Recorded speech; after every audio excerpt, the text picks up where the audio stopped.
Bienvenidos a esta su casa.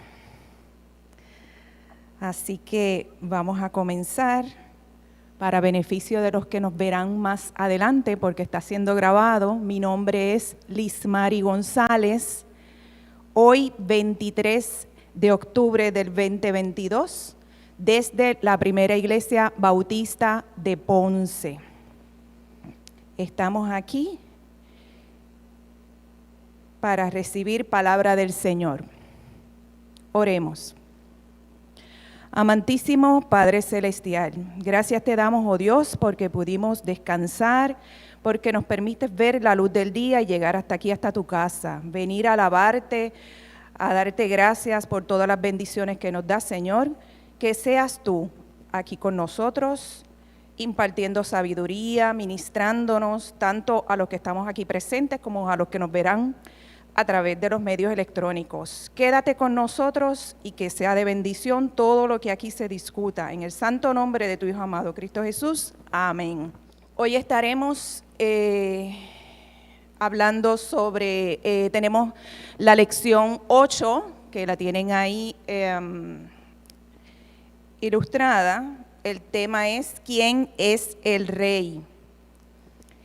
Estaremos hablando sobre el libro de Primera de Samuel.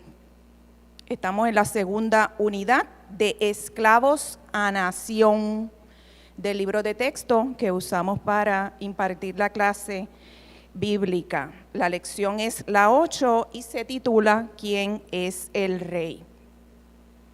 Está basado en el texto bíblico de Primera de Samuel 8, capítulo 8, los versículos 4 al 7 y el capítulo 10 del 17 al 24.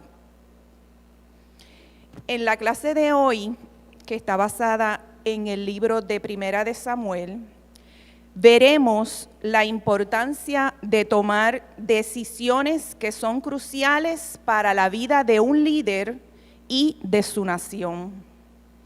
La forma de gobierno del pueblo de Israel era basada en jueces. El hermano Patrick el domingo pasado estuvo impartiendo la clase del libro de Jueces. Esto no tenía alcance nacional. Cada tribu era independiente de las demás. Por lo tanto, estaba en peligro ante las invasiones de pueblos vecinos. Y lo que esto traía consigo, debilidad en la fe, y que podían caer en el culto idolátrico de los filisteos y los demás pueblos cercanos. Así que los pueblos cercanos ya habían elegido su rey, pero para Israel su gobernador era Jehová, su Dios. Y elegir un gobernador humano, a diferencia de lo que estaban acostumbrados, pues eso representaba para ellos una traición a Jehová. Por eso es que esta lección se titula ¿quién es el rey? Antes de entrar de lleno a la base bíblica de la clase de hoy, vamos a repasar algunas cositas que ya conocemos sobre el libro de Samuel. Lo encontramos en el Antiguo Testamento. El autor es anónimo. Fue escrito alrededor del 950 antes de Cristo. Y el libro recibe el nombre del juez que ungió a Saúl y David. Originalmente era un solo libro, pero los traductores griegos lo dividieron en dos, una y dos reinos. Así se conocía anteriormente. El libro de Primera de Samuel describe el comienzo de la monarquía en Israel. Habla sobre tres personajes importantes que de principio a fin vamos a estar viendo en el libro de Primera de Samuel. Samuel, Saúl y David. Samuel llegó como el poderoso líder enviado divinamente. Samuel fue el líder en su día a fin de que el pueblo recibiera al rey que había elegido Dios. Saúl fue primer rey, resultó ser un fracaso, Dios lo rechazó. Y David fue el segundo rey que resultó ser un éxito y que Dios lo eligió. En Primera de Samuel se presenta a los dos primeros reyes de Israel, Saúl y David, quienes prefiguran al verdadero rey de Israel, Jesucristo. Jesús pertenece al linaje de David y recibe el nombre de Hijo de David, una expresión equivalente a Mesías. El modelo que presenta Samuel en cuanto a sacerdote, profeta y líder político prefigura el rol de Jesús como profeta, sacerdote y rey. El libro de Primera de Samuel incluye la primera mención de una persona quien se le llama ungido de Jehová. Esto reviste importancia ya que el término Mesías significa ungido.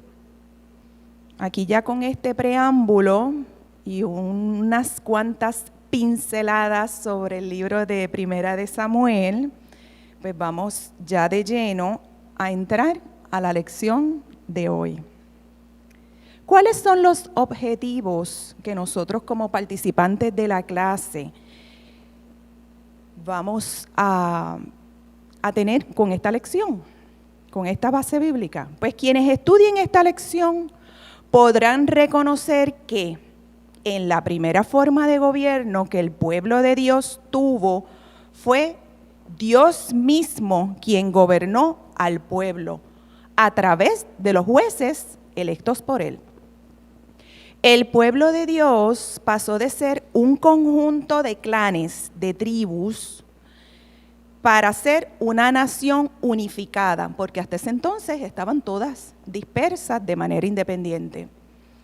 Pues pasó a ser una nación unificada bajo la dirección de un rey como gobernador del pueblo. Y esa transición fue problemática, ¿por qué? Porque se entendió como un rechazo de Dios. Sin embargo, el mismo Dios aconsejó que se implantara.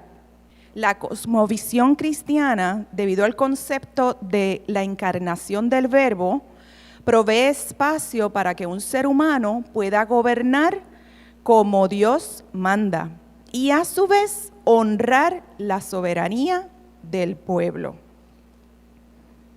Todos buscaron en su libro de texto la lección.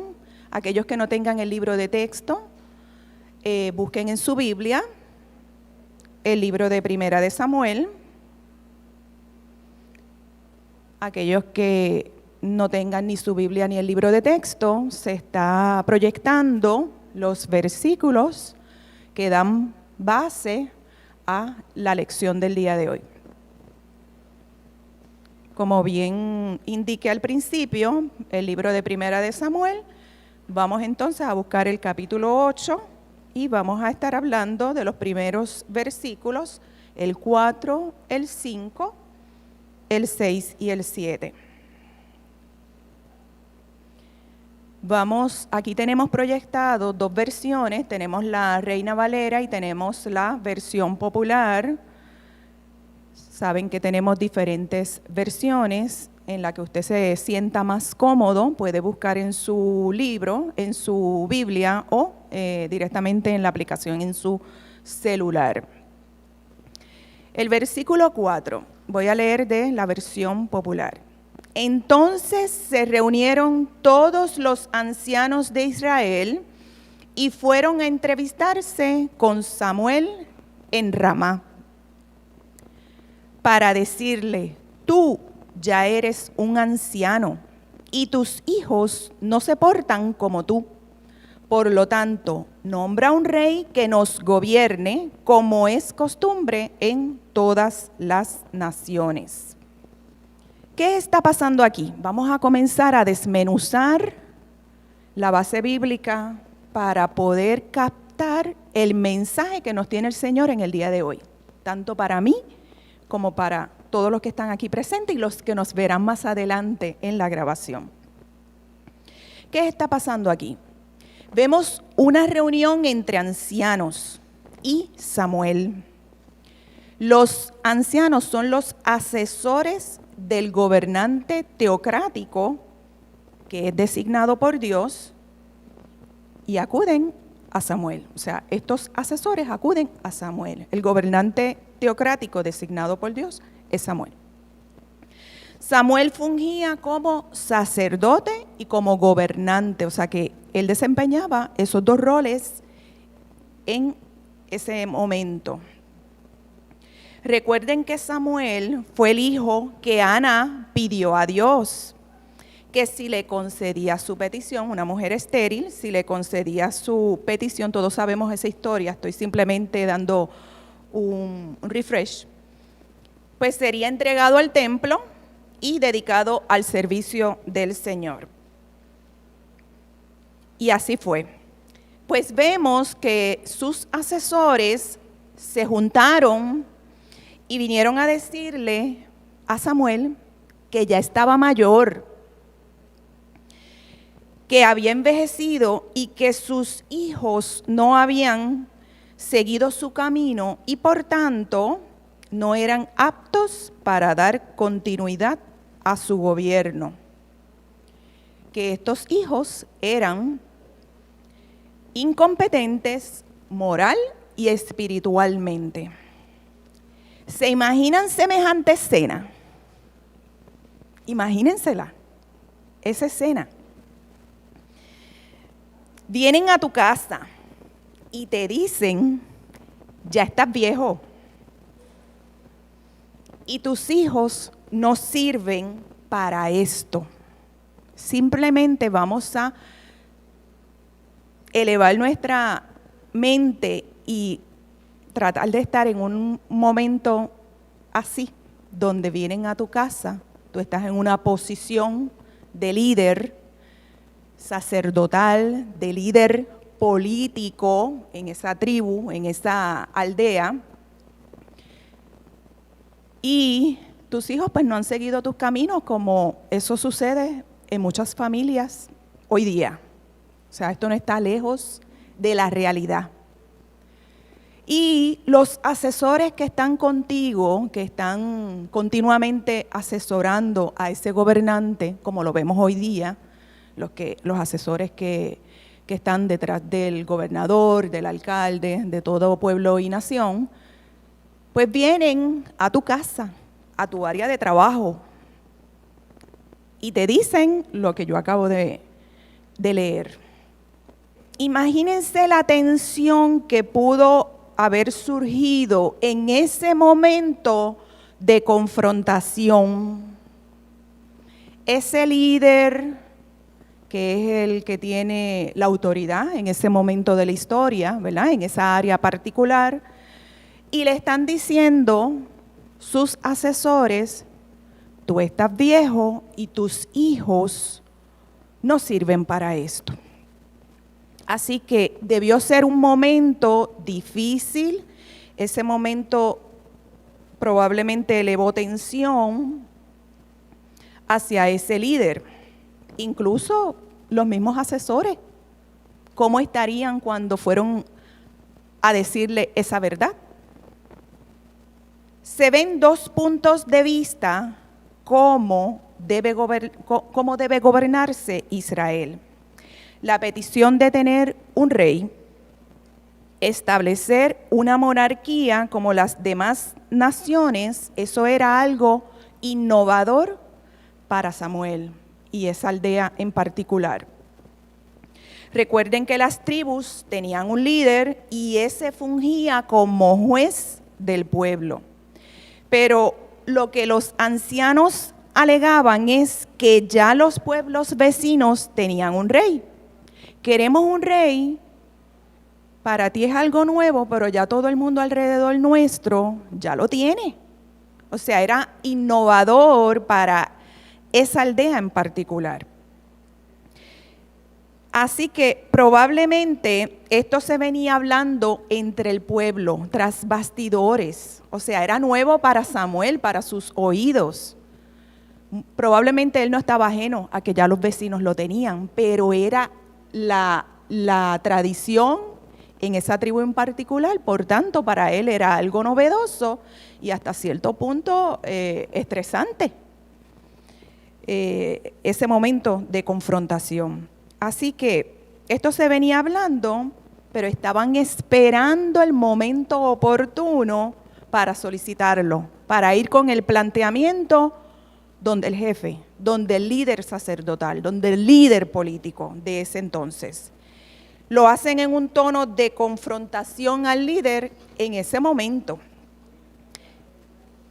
Y si vemos en los versículos que le siguen, vamos al 6 y al 7. En el 6, Samuel, disgustado porque le pedían que nombrara un rey para que los gobernara, se dirigió en oración al Señor. Pero el Señor le respondió: atiende cualquier petición que el pueblo te haga, pues no es a ti quien rechazan, sino a mí, para que yo no reine sobre ellos. ¿Cuál fue la reacción de Samuel ante tal petición? De total desagrado. Fue sorpresivo, no le gustó, yo soy el jefe, yo estoy aquí desde hace muchísimo tiempo. Era de esperarse que no le iba a gustar, que fue de total desagrado. Así que no es para menos. Samuel ha estado desde niño en el templo. Su crecimiento, su desarrollo, su llamado ha sido ahí en el templo. O sea que tenía total dominio. Era profeta y juez. Y que vengan estas personas a pedirle a él un rey, pues era salir de lo que conocemos, de lo que él y su entorno, su pueblo conocía. Entrar en lo desconocido y algo extraño, a pesar de que aquellos pueblos vecinos ya lo tienen. De rechazo hacia su persona y a lo que él había estado haciendo durante tanto tiempo. ¿Y qué hizo Samuel? El texto lo dice. ¿Qué hizo Samuel?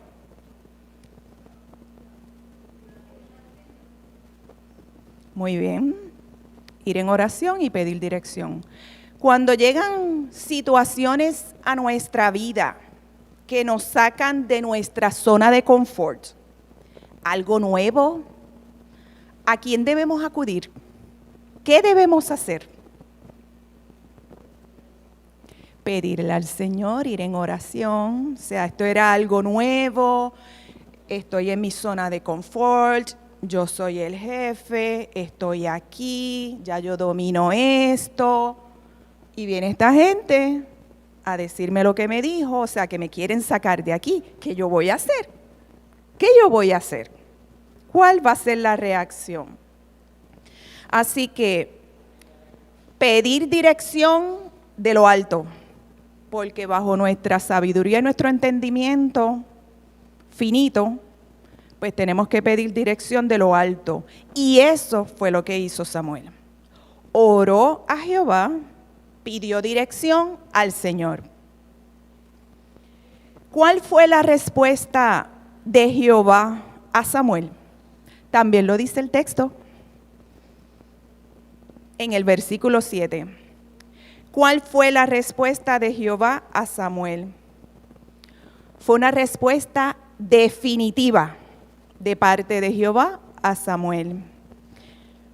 Escuchar al pueblo. ¿Qué más? Pudiéramos pensar que es extraño que Dios aprobara la instalación de un rey humano para Israel, ya que esto implicaba el rechazo a la dirección de Dios sobre Israel. Vamos ahora a buscar el capítulo 10 del libro de Primera de Samuel y vamos a estar desmenuzando los versículos 17, 18 y 19. El 17. Después llamó Samuel a los israelitas para adorar al Señor en Mizpa. Allí les dijo: el Señor, Dios de Israel, dice: yo saqué de Egipto a ustedes los israelitas y los libré del poder de los egipcios y de todos los reinos que los oprimían. Aquí vemos en el vocabulario Mizpa, quiero resaltar, Mizpa es una villa en el territorio correspondiente a la tribu de Judá. En los tiempos de Samuel, Dios libró al pueblo de los filisteos en una batalla en esta villa. Mizpa era uno de los puntos importantes que servía de escala en los viajes que hacía Samuel para impartir justicia a la tierra de Israel. Y aquí conseguí un mapa donde podemos visualizar la región de Mizpa, donde está ubicada, y tenemos ahí en la siguiente imagen, el siguiente mapa, vemos ahí el área de Filistea, vemos los pueblos vecinos, los que bordean a la ciudad de Ramá. Y Mizpa, pues es un valle, una zona dentro de esa ciudad. Volviendo al versículo, aquí encontramos lo que Samuel comunicó a sus asesores después de haber pedido la dirección a Dios a través de la oración. La respuesta de Dios a los ancianos fue un recuento de lo que Él había hecho por su pueblo. ¿Se parece eso en algo cuando nos vienen a solicitar algo en particular en la familia? Rápido sacamos el repertorio y te acuerdas de esto, esto, esto y esto. Pues eso fue lo que hizo. Fue un recuento de lo que Él había hecho por su pueblo. Les recordó sus años de opresión, de esclavitud en Egipto y su liberación. Cuando estabas así y cuando te saqué y ahora estás así. Esto como evidencia ¿de qué? De la ingratitud del pueblo hacia Dios. Así somos los seres humanos, ¿verdad? Se nos olvida de dónde Dios nos sacó y las cosas que Él ha hecho, las que hace y las que seguirá haciendo. No nos cabe la menor duda. Seguirá haciendo por nosotros. Así que esto es una actitud de ¿qué? De total desprecio, ¿verdad? Y olvido. Y Samuel los convoca. O sea, ¿qué hace Samuel? Los convoca y les da una encomienda, una asignación de ir por las tribus, por las familias, en búsqueda de lo que ellos estaban pidiendo, de ese rey, del rey requerido. Ah, sí, pues tienen esta asignación, pues ahora vayan ustedes, pónganse a buscar, a ver dónde lo encuentran, y así siguieron. Vamos con el versículo 20. Luego ordenó Samuel que se acercaran todas las tribus de Israel y la suerte cayó sobre la tribu de Benjamín. A continuación ordenó que se acercaran los de la tribu de Benjamín y la suerte cayó sobre el clan de Matrí y de ella la suerte cayó sobre Saúl, hijo de Quis. Pero lo buscaron y no lo encontraron. Por lo que consultaron otra vez al Señor para saber si Saúl se encontraba allí, y el Señor respondió que Saúl ya estaba allí y que se había escondido entre el equipaje. La elección del rey fue por el método de echar suerte entre todas las tribus. Entre todas las tribus de Israel echaron suerte, se fueron por ahí, fue designada la tribu de Benjamín. Y luego, ya estando en la tribu de Benjamín, pues echaron suerte y buscaron entre las familias de esa tribu. Y la familia Matri fue la que entonces, ¿verdad? La seleccionada, y entonces ya en esa familia también echaron suertes y buscaron y vamos a ver a quién le toca. Le tocó a aquel. Fue designado Saúl. Le tocó la suerte al hijo de Cis. Lo designaron, o sea que ya él tiene la encomienda. Lo encontramos aquí. Pero lo buscaron y no lo hallaron. Como cuando en una reunión buscan a alguien para hacer algo. En una reunión, en la familia, en el trabajo, en la iglesia. Y de momento, ¿verdad? Para hacer algo. Y pues esa persona pues no se atreve delante de los demás. Pues eso era lo que estaba sintiendo Saúl. Saúl se escondió. ¿Qué demuestra esto? ¿Qué demuestra esto? Díganme. Vamos a inseguridad. ¿Qué más? Debilidad en su carácter para poder ocupar la posición de rey de un pueblo, lo que eso implica. El rey, el líder político de un área en particular, lo que eso implica.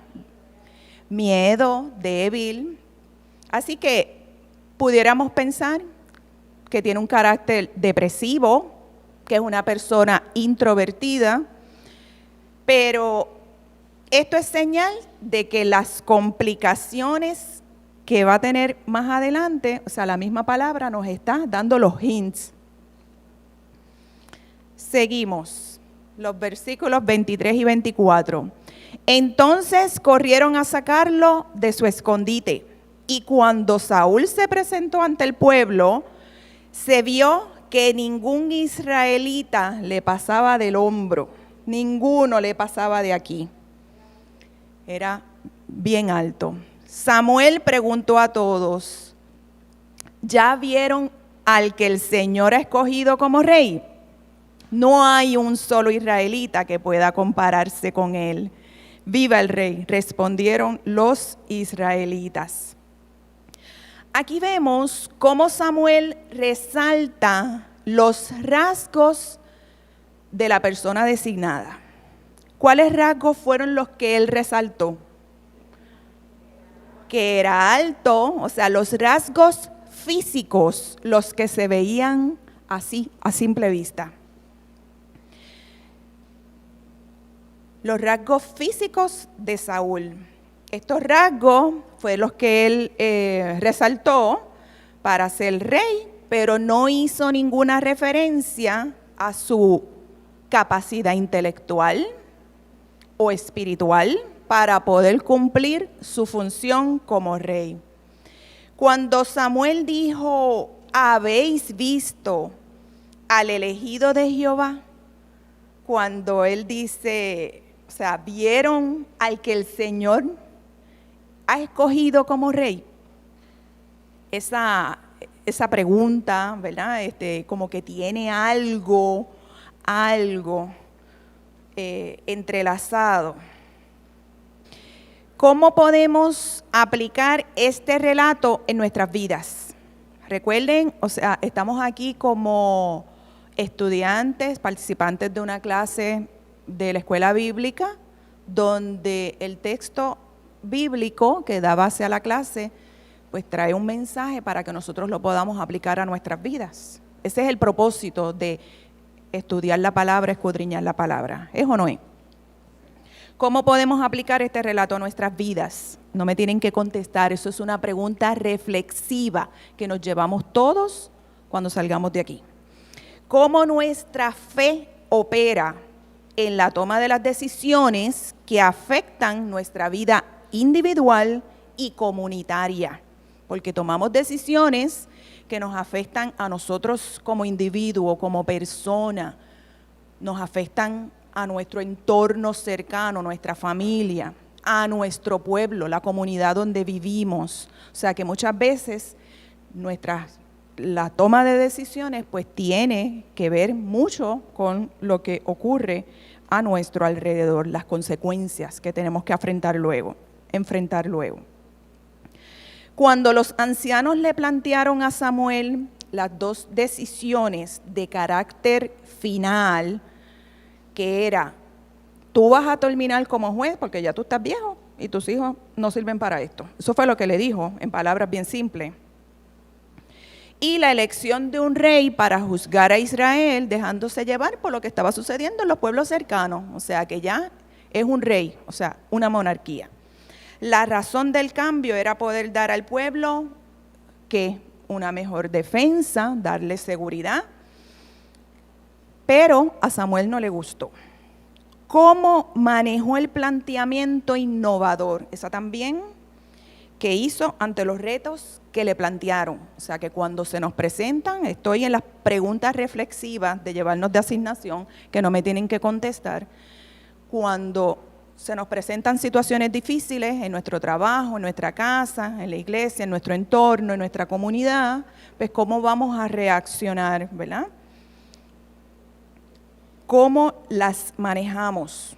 ¿Usamos adecuadamente el recurso de la oración? Porque vimos en esta lección que eso fue lo que hizo este profeta, lo que hizo Samuel. Él fue en oración. La oración es poder para obrar cuando hay que obrar y esperar cuando hay que esperar. Hay que orar y permanecer atento a la voluntad de Dios para hacer solo lo que Él disponga. Él se fue en oración, recibió la contestación y tomó acción. ¿Ok? Vamos para el resumen. Ya en esta lección hemos hecho énfasis en que la función del gobernante es servir al pueblo. En el periodo de los jueces en Israel fue problemático pasar al rey como gobernador del pueblo porque se entendió ese cambio como traición a Dios. Pero Samuel, que era quien tenía el poder, fue flexible y le dio paso al cambio. Aunque como ser humano en algunos momentos tuvo tensiones con Saúl, que fue su sucesor. En nuestro tiempo, el rey es el pueblo, porque es quien elige al gobernador. Por lo tanto, son los electores quienes deben tener en mente los criterios de amor y justicia que deben prevalecer en la administración del gobierno. Bueno, hermanos, hasta aquí la clase de hoy. Espero que haya sido de gran bendición como lo fue conmigo en la preparación, después de un tiempito que estuve a distancia, únicamente como participante, pues no he dejado de tener la esencia y por eso el Señor me tiene aquí en el día de hoy. Ha sido de gran bendición el poder estudiar la palabra y escudriñar. Espero que les haya gustado, que haya sido de bendición para ustedes también. El propósito de Gracias. A Dios sea toda la gloria. Tenemos que seguir estudiando, tenemos que seguir escudriñando la palabra, tenemos grandes retos, tenemos grandes recursos que nos retan cada día más a hacer las cosas del Señor de manera excelente, porque eso es lo que espera de nosotros. Somos meramente instrumentos y si estamos dispuestos a ser usados por el Señor, pues todos y cada uno de ustedes puede estar aquí dando la clase. ¿Ok? Oremos. Amantísimo Padre Celestial, tuyo es el poder para reinar en cielo y tierra. Gracias por la revelación de tu amor y de tu palabra, que nos permite entender cómo has bajado a las honduras de nuestras miserias y nos has levantado para mirar y seguir tu gloria. Ayúdanos como iglesia y como personas para que en nuestro alrededor se vean los signos de tu gloria y para que quienes nos rodean te puedan reconocer como su Rey y Señor y encaminen sus pasos hacia el advenimiento de tu reino. Amén. El Señor les bendiga.